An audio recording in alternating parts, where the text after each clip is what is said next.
जय हिंद। कैसे आप सभी लोग, उम्मीद करते हैं बढ़िया होंगे और आपकी तैयारी अच्छी खासी चल रही। साथियों, वैसे अभ्यर्थी जो एएलपी सीबीटी 1 की तैयारी कर रहे हैं, अर्थात 2026 में जो वैकेंसी एलपी का है उसकी तैयारी कर रहे हैं, तो साथियों आज हमारे साथ है मुकेश भाई, जो एलपी में सिलेक्टेड है 2024 वैकेंसी में, और मेरा भी सिलेक्शन 2024 एलपी में हुआ था। तो सबसे ज़्यादा सवाल पूछा जाता है कि भैया सीबीटी 1 की तैयारी कैसे करें, अर्थात सीबीटी 1 कैसे पास करें। तो हमारे साथ है मुकेश भाई। तो मुकेश भाई से जानेंगे कि कैसे पढ़े कि एलपी का सीबीटी 1 पास हो जाए, क्योंकि आपका मेरिट जो है सीबीटी 1 से नहीं बनेगा। मेरिट बनेगा आपका सीबीटी 2 पार्ट ए और साइको से बनेगा। तो सीबीटी 1 केवल क्या करना है? पास करना है, क्वालिफाई करना है। तो देखिए सीबीटी 1 में आपका सब्जेक्ट है मैथ, साइंस और रीजनिंग। तो तीनों सब्जेक्ट का एक एक करके जानेंगे। तो मुकेश भाई स्वागत है आपका हमारे यूट्यूब चैनल एएलपी पर।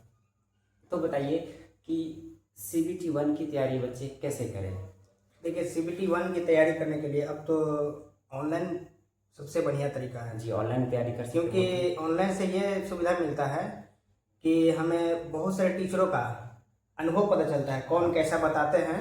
हाँ उसका अनुभव पता चलता है और हमको किस टीचर का सबसे ज़्यादा समझ में आ रहा है। हाँ, ये ऑनलाइन में परफेक्ट है आपके लिए कि किस टीचर से आपको समझ में आ रहा है उसी से पढ़े। लेकिन ऑफलाइन में क्या होता है, हाँ। जिस टीचर के पास आपने एडमिशन ले लिया आप उसी के पास पढ़ना पड़ेगा। लेकिन ऑनलाइन में क्या होता है, आप यूट्यूब से पढ़ लीजिए। हाँ। अगर आपको समझ में आ रहा है तो उसका पैच लीजिए। हाँ। ये आपके पास एक फायदा है, यानी कि एक पॉइंट आपके पास है। तो बताइए कि मैथ्स का कैसे करें। मैथ्स में जो होते हैं ज़्यादातर फार्मूले होते हैं, और एग्जाम में फार्मूले आते हैं और स्टूडेंट से भूल जाते हैं फार्मूले, और जो कॉन्सेप्ट होते हैं मैथ के वो भी कुछ भूल जाते हैं। तो मैथ का तैयारी कैसे करें ये बताइए। देखिए मैथ एक प्रकार का ये प्रैक्टिस का खेल है। जितना प्रैक्टिस करिएगा उतना इम्प्रूव होगा। और इसमें मैथ एक ऐसा चीज़ है ना कि जो सिलेक्शन दिलाता है, स्कोरिंग सब्जेक्ट है। स्कोरिंग सब्जेक्ट इसमें है कि सबसे ज़्यादा आपको कैलकुलेशन मजबूत रखना है। हाँ, कैलकुलेशन मैथ्स में ऐसा है, जैसे जीके जीएस चाहे साइंस कितना पढ़ लीजिए 100% आप नहीं कर सकते, लेकिन मैथ में आप 100% आप मार्क्स ला सकते हैं। तो मैथ्स में देखिए फार्मूला को आप एक छोटे से नोटबुक में लिख लीजिए, ठीक है। वहाँ आप प्रत्येक दिन उस बुक को उल्टाते रहिए, यानी कि छोटे से जो कॉपी आपने बनाया उसे उल्टाते रहिए, जिससे आपका फार्मूला याद होता रहेगा। प्रत्येक दिन आप पढ़ेंगे तो आपको फार्मूला हमेशा याद रहेगा, और एग्जाम में आप तुरंत फार्मूला याद आएगा, तुरंत उसे सवाल बना सकते हैं। तो देखिए कि 75 क्वेश्चन है, 3 सब्जेक्ट है maths, science, reasoning. 25 question accurate आएगा, ये क्लियर नहीं है। ये रेलवे हो सकता है कि मैथ से 30 सवाल 35 सवाल पूछ ले, हो सकता है कि मैथ से 20 सवाल ही पूछे। इसलिए उलटफेर कर देता है। ये उलटफेर करेगा, ये रेलवे है, ये चेंज जरूर करेगा। आप ये मत सोचेगा कि 25 मैथ से 25 रीजनिंग से 25 साइंस से। आपको सिलेक्शन लेने के लिए रेलवे से ऊपर कदम चलाना पड़ेगा। वो उलटफेर करे, आप उससे बड़ा उलटफेर करिए। उलटफेर करना है, इसीलिए आपको सभी सब्जेक्ट पर पकड़ रहना चाहिए पूरा 100%। अब आता है रीजनिंग। मैथ्स और रीजनिंग दोनों प्रैक्टिस का खेल है। हाँ। तो रीजनिंग में कैसे इंप्रूव करें? देखिए आधा तो आपको रीजनिंग मैथ ही रहता है, ठीक है। मैथ से रहता है, मैथ जितना कैलकुलेशन आपका अच्छा रहेगा वो रीजनिंग में बहुत ज़्यादा हेल्प करेगा। और रीजनिंग जैसे कि वो माइंड का आपका खेल है। हाँ, माइंड जितना आप चलाएंगे उतना आपका वो माइंड आपका एक तरह से पजल का काम करता है। हाँ, जितना आप उसको रीजनिंग बनाइए आपका माइंड शार्प होते जाएगा। रीजनिंग का मतलब यही होता है कि आपका माइंड को शार्प करता है। यानी कि कहने का यह है कि अगर आपका मैथ्स स्ट्रांग है, मैथ में कैलकुलेशन है, तो रीजनिंग में आपको मदद करेगा, बहुत मदद करेगा। जैसे सीरीज में है, सीरीज में आपको कुछ स्क्वायर से रिलेटेड दे देगा, क्यूब से रिलेटेड दे देगा, प्लस माइनस कर देगा, कभी +100 +200 ऐसे अल्टरनेटिव दे देगा, प्लस फिर माइनस फिर प्लस फिर माइनस, ऐसे ओड इवन करेगा। यहाँ पे आपको काम में देगा। बट रीजनिंग में डायरेक्शन आता है, तो वहाँ पे आपको जो लैंग्वेज है ना उसको पकड़ना पड़ेगा। तो लैंग्वेज कैसे पकड़ेंगे? तो प्रैक्टिस, यानी कि कह सकते हैं कि जितना रीजनिंग का आप प्रैक्टिस यानी कि मॉक देंगे उतना मार्क्स आपका बढ़ेगा। अगर रीजनिंग एक बार पढ़ लिया, थ्योरी पढ़ लिया, आप सोचेंगे कि सवाल बन जाएगा, तो आप भूल जाइए कि आपसे नहीं बनेगा। इसलिए रीजनिंग को प्रैक्टिस कीजिए, और इतना याद रखिएगा कि आपकी जो कॉम्पिटिटिव है, यानी कि आपके जो कंपटीशन में वो रीजनिंग में 100% मार्क्स लाते हैं। अगर रीजनिंग से 25 क्वेश्चन आते हैं ना, तो 25 में 25 सही करते हैं, और आपको सही करना पड़ेगा। अगर आप 25 में से एक क्वेश्चन गलत करते हैं ना, तो आप समझ जाइए कि उतना पीछे हो गए। मैथ्स, रीजनिंग दोनों में 100% करते हैं। और हमने भी किया है और आगे भी अभ्यर्थी किए हैं और अनेक सारे किए हैं। हम ऐसा नहीं करे कि मैं नहीं किया, बहुत सारे स्टूडेंट किए हैं जो एएलपी में 100% किए हैं। मैथ्स, रीजनिंग किसी भी एग्जाम में आता है, स्टूडेंट्स 100% उसका सवाल बनाते हैं।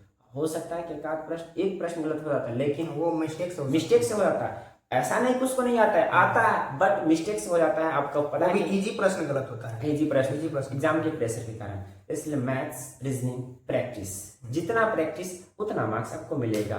ठीक है, अब आती है साइंस की बात। तो साइंस में सबसे बात है थ्योरी। तो बताइए कि साइंस की तैयारी कैसे करें।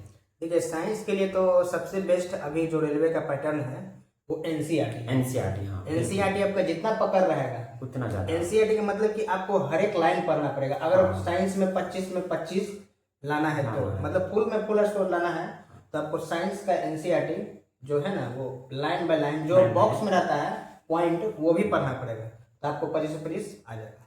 एनसीईआरटी देखिए, साइंस में क्या होता है, एनसीईआरटी का जो क्वेश्चन आंसर होता है वो डायरेक्ट एग्जाम में आ जाता है। जो ऑब्जेक्टिव्स में दिया रहता है ना, एकदम हूबहू, लैंग्वेज भी चेंज नहीं होता, डायरेक्ट वहां से उठ के आ जाता है, कॉपी पेस्ट हो जाता है। इसलिए आपको बिना एनसीईआरटी के साइंस तो क्लियर हो ही नहीं सकता। इसलिए अगर साइंस चाहते हैं कि स्ट्रांग हो, साइंस में कोई भी स्टूडेंट 100% नहीं कर पाता है, 1-8% गलत ही हो जाता है, क्योंकि साइंस बहुत ही है और कुछ क्वेश्चन ऐसे भी होते हैं कि पता नहीं चलता है कहाँ से आ गया। देखिए, एग्जाम निकालने के लिए है ना कि सबसे पहले आप सिलेबस पकड़िए, सिलेबस में जो चीज़ है वही चीज़ पढ़िए। रेलवे एक का काम ये एक अच्छा है कि जो सिलेबस रहता है उसी से पूछता है, मगर ये फिक्स नहीं है वो कितना क्वेश्चन किससे पूछेगा। मगर फिक्स है कि वो सिलेबस से ही पूछेगा। इसलिए अगर साइंस का चाहते हैं तो थ्योरी पढ़िए। साइंस का सबसे बेस्ट एरिया है थ्योरी क्वेश्चंस। जैसे पहला चैप्टर यूनिट्स एंड मेजरमेंट पढ़ लिए, उसका क्वेश्चंस लगाइए। ठीक है, उसके बाद अगले चैप्टर पे जाइए, इलेक्ट्रिसिटी पे गए, इलेक्ट्रिसिटी का थ्योरी पढ़िए, क्वेश्चंस लगाइए, थ्योरी पढ़िए, क्वेश्चंस लगाइए। और उसके बाद आपको उसका मॉक भी लगाइए। मॉक का अलग से डिस्कशन करेंगे कि आपको मॉक कैसे लगाना है, सेक्शन वाइज लगाना है, कब लगाना है, फुल मॉक कब लगाना है, PYQ मॉक कब लगाना है, ये अलग से वीडियो लाएंगे। ये लेंदी वीडियो हो जाएगा, इसलिए इसमें मॉक की बात नहीं करेंगे। इसमें केवल यही जानेंगे कि तैयारी कैसे करें। तो साइंस के लिए हमने बता दिया, थ्योरी पढ़िए, क्वेश्चंस लगाइए, थ्योरी पढ़िए, क्वेश्चंस लगाइए। और एनसीईआरटी को तो कभी भूलिए ही मत। अगर कोई भी टीचर से आप पढ़ रहे हैं तो एनसीईआरटी को छोड़िएगा नहीं। ठीक है, और एक बात और है, रेलवे के एग्जाम निकालने के लिए आप प्रीवियस क्वेश्चन जो करेंट प्रीवियस है उसका क्वेश्चन लगाइए। जैसे आपने 2026 में दे रहे हैं 25 और 24 का क्वेश्चन वो पैटर्न पकड़िए, वो कैसा पूछ रहा है। आपका पैटर्न ये है कि आपको फंसाने वाला क्वेश्चन ज्यादा पूछेगा, डाउट वाला क्वेश्चन। ऐसे जैसे कि 4 ऑप्शन रहेगा आपके पास, तो 4 ऑप्शन आपको एक जैसा ही लगेगा। ठीक है, उसमें से आपको एक चुनना है। ऐसा नहीं है आप अगर आप एनसीईआरटी पढ़ेंगे अच्छा से पकड़ लेंगे। हाँ देखिए, जैसे आप एलपी का दे रहे हैं 2024-25 में, टेक्नीशियन का भी हुआ ग्रेड 3 का, उसका PYQ लगा सकते हैं। अब मैथ्स रीजनिंग थोड़ा सा अप लेवल लगाना चाहते हैं तो आप जेई का पकड़ सकते हैं।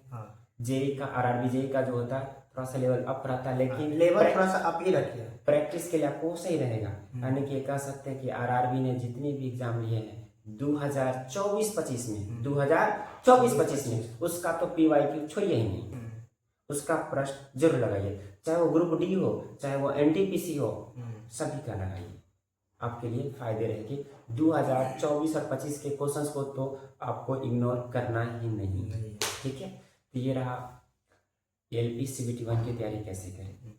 अब आपको कोई डाउट हो तो आप उसे कमेंट करके बताएंगे, उससे हम दूर करने की कोशिश करेंगे।